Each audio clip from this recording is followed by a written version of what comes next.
You ask Tiger to solve. This deals with linear equations with one unknown. The final result is a equals -88. Let's solve it step by step.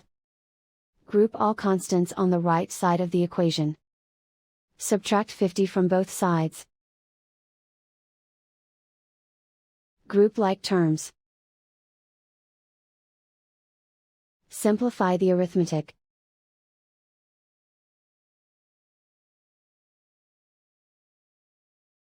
Isolate the a. Multiply both sides by inverse fraction 11 over -1.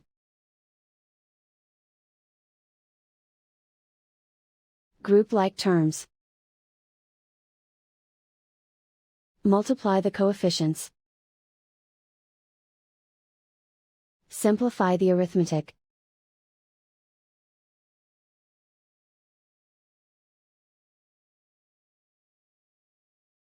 And so the final result is a equals -88.